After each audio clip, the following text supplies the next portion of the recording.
y'all ready? Yes. Excuse me.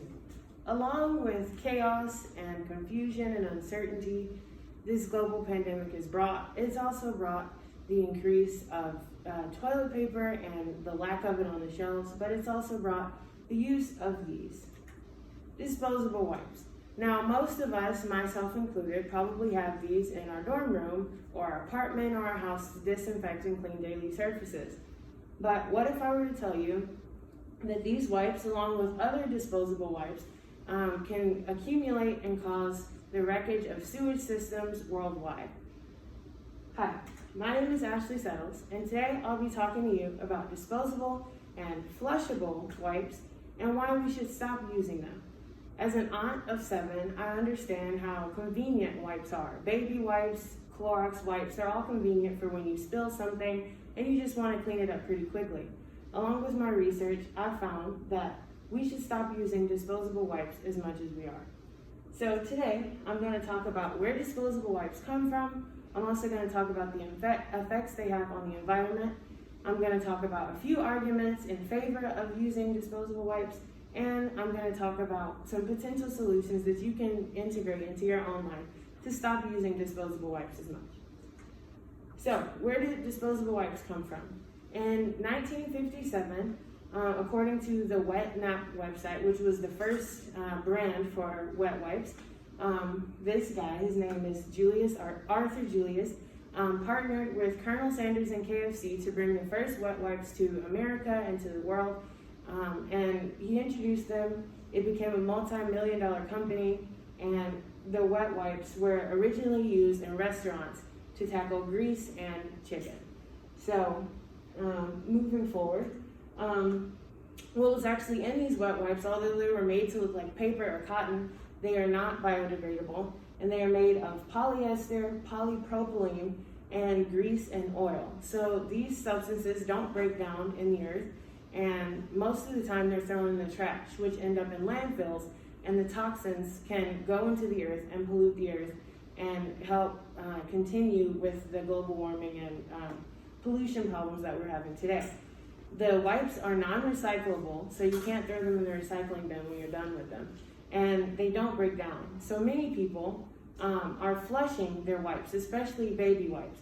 According to Beat the Microbe, which is a scientific research company trying to advance according to Beat the Microbe, a scientific company trying to work on environmental solutions, there are many options you can use to reduce your use of wipes, but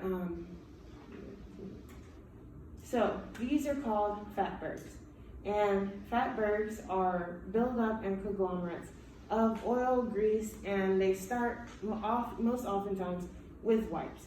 So as you can see in these pictures, they are not pretty to look at, and they have to be cleaned out manually. So someone has to go into the sewage system and clean them out.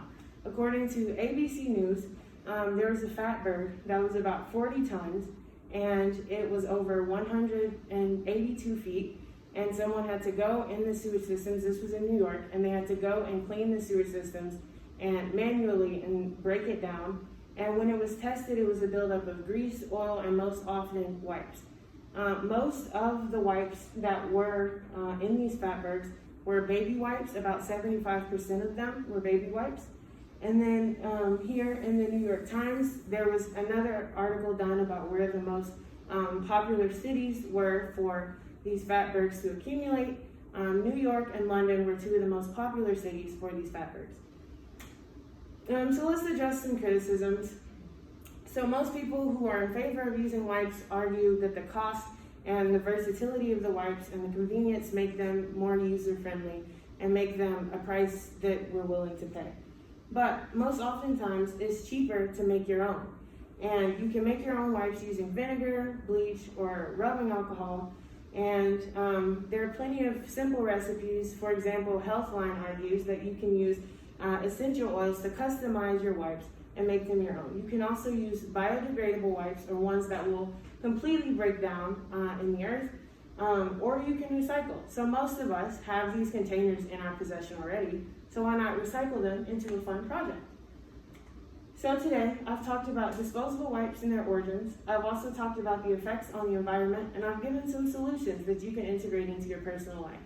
I hope that moving forward, you take into account this presentation, and next time you reach for some Lysol or Clorox wipes, you change your mind and you decide maybe to make some on your own. Thank you. Now that I've finished, are there any questions?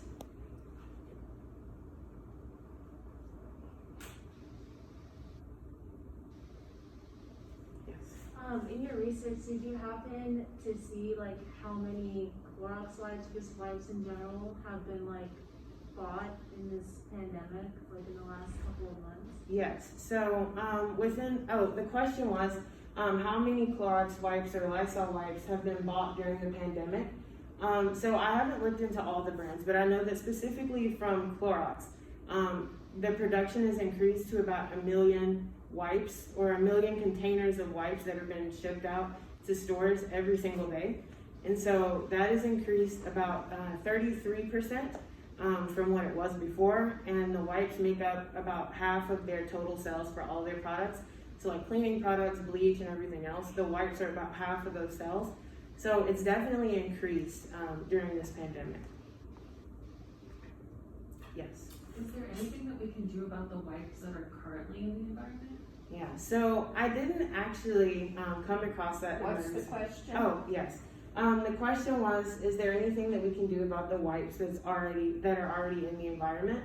So I didn't come across anything in my research, but I would assume that no, there's really nothing we can do about them because they're non-recyclable and they take about 40 to 50 years to break down. And so my thing would be, my best guess would be just to recycle moving forward and try to be more environmentally conscious, and that could help us for the future, but I don't think there's anything we can do about what's already been put into the environment. Okay, thank you.